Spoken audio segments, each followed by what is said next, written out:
Si la non-violence est préférable à la violence est préférable à la lâcheté. Le Mahatma Gandhi. Bonjour, bienvenue dans ma bibliothèque. Nous sommes à Montréal le 16 octobre 2012. Mon nom est Bruno Lalonde. Je ne vous cacherai pas que ce matin, je bouille d'indignation.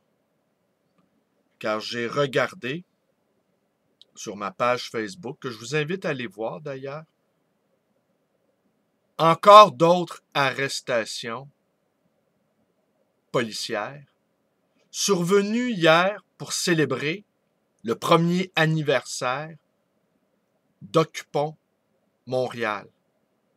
Encore un policier qui traite une manifestante d'hostie de chienne, n'est-ce pas? Je ne pensais jamais, en fait, je l'ai compris cet été, vous le savez, ceux qui regardent mes vidéos, je ne pensais jamais qu'on glisserait comme ça, subrepticement, dans une espèce d'état, j'ose pas dire le mot fasciste, parce que ce mot-là est déjà trop galvaudé, et on ne traite pas impunément quelqu'un de fasciste. Mais il y a une illusion qui a été dissipée au cours de ce printemps 2012, c'est que nous vivions dans une société ouverte, démocratique, où la parole dissidente peut s'exprimer librement. Si vous regardez cette vidéo que j'ai postée sur ma page Facebook, vous constaterez une très grande présence des forces policières pour un tout petit nombre de militants. Ces images-là me rappellent les images que nous servaient à l'envi nos démocraties libérales sur l'Union soviétique et de l'impossibilité des citoyens de l'ex-URSS de pouvoir exprimer librement leur dissidence. Ne les appelait-on pas justement des dissidents? Sommes-nous en train de devenir des dissidents?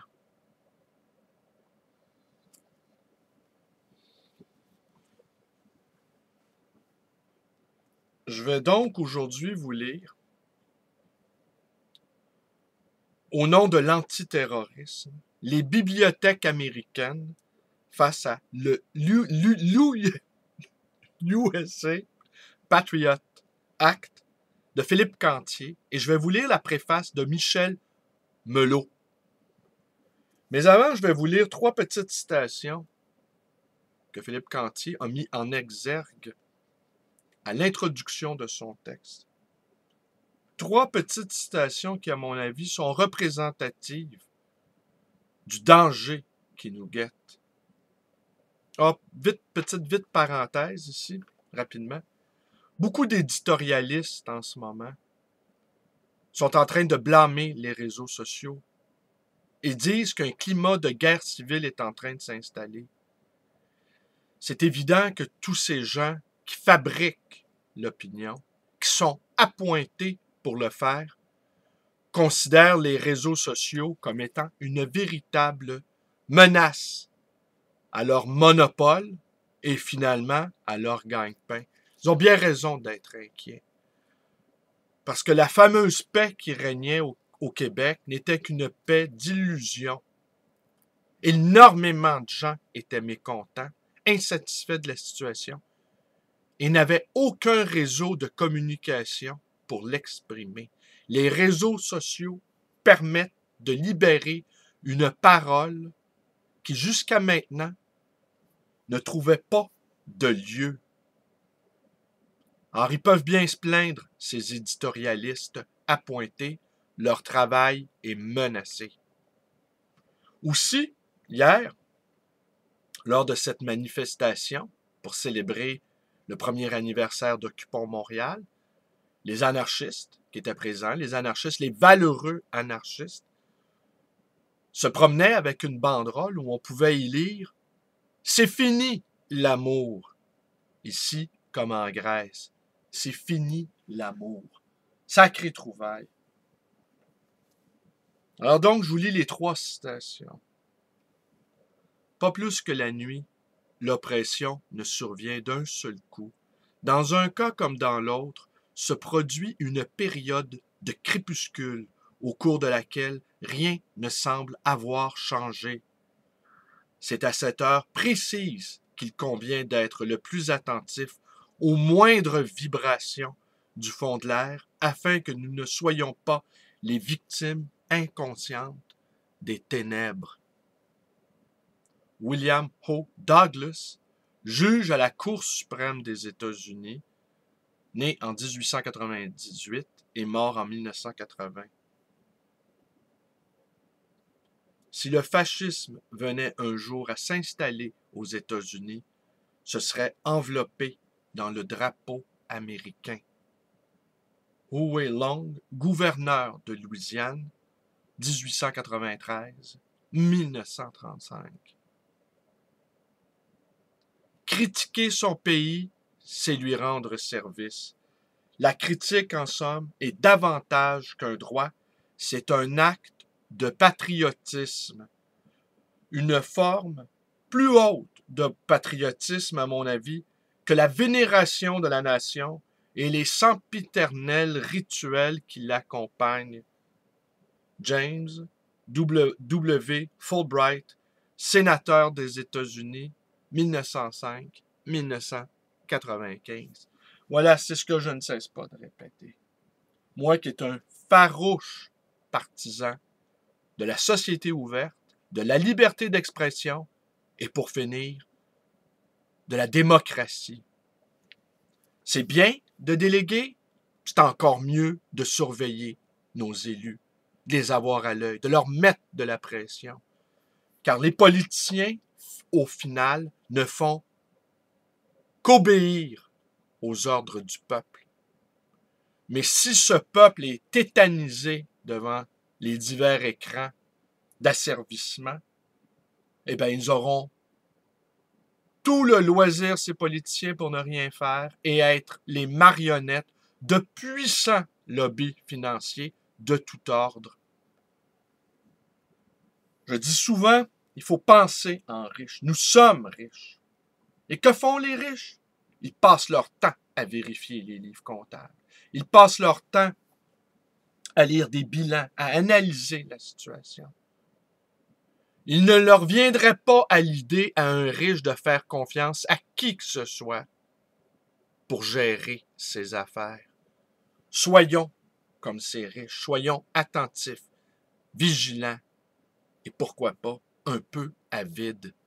On ne cesse de nous répéter au Québec qu'il faut, avant de partager la richesse, il faut la produire. Et dans le même souffle, on nous dit qu'il faut être compétitif. Et dans le même souffle, ces mêmes gens-là délocalisent des entreprises en Chine pour avoir une main-d'œuvre bon marché. Il faudrait qu'ils se branchent un peu, ne cessent de se contredire. Donc, il faut partager la richesse. Est-ce que je vous lis? Ben, je vais vous lire, oui, je vais vous lire.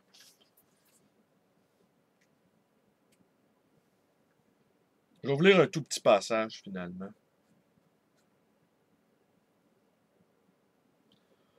Aucun pays n'est à l'abri d'un matin brun dont on comprend après avoir lu la nouvelle de Frank Pavlov. D'ailleurs, cette nouvelle est magistralement lue sur YouTube. Vous pouvez donc écrivez Frank Pavlov, Matin brun, sur YouTube et vous allez y avoir accès. Combien il s'installe insidieusement dans nos vies. On le croit pour un improbable lendemain. Quand on se lève, il est trop tard. Ben, c'est ce qu'on a ressenti tout le long de ce printemps et tout le long de cet été. Un sentiment que quelque chose était en train de se détraquer, que quelque chose était en train de pernicieux, était en train de s'installer dans une indifférence quasi générale. Tellement les forces de containment sont puissantes. Tellement l'hypnose est forte. Mais nous qui sommes le canari dans la mine, nous ressentons cette imminence de danger. Nous la ressentons par toutes nos pores et nous l'avons vu à l'œuvre, ce mépris. Être détesté et être méprisé par un homme armé, une armée d'hommes armés, est quelque chose d'inquiétant. Et comme je disais à l'un de ces policiers médiateurs qui nous accompagnaient lors de nos manifs nocturnes, moi, je n'insulte jamais un homme armé. Il a saisi toutes les nuances de cette pensée, de ce commentaire.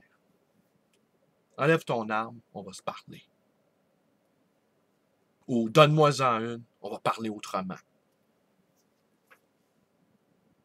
Ou en fait, non, donne-moi-la pas. Hein? C'est comme l'indépendance, on ne la demande pas, l'indépendance, on la prend. C'est comme l'autonomie, on ne la quête pas, on la prend.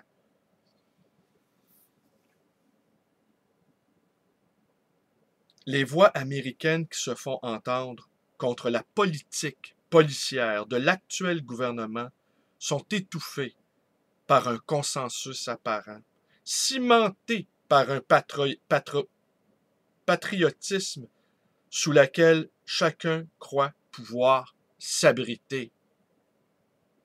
Il est paradoxal que ce contre-exemple de démocratie nous vienne d'un pays qui s'en veut le champion. La facilité avec laquelle le déni de justice est légalement institué montre comment tout un peuple est amené à accepter des principes contraires aux convictions qu'il proclame. Les Français n'en sont pas immunisés. Notre histoire nous le rappelle et nous avons l'exemple encore frais de pays européens devenus irréprochables qui connurent de telles dérives.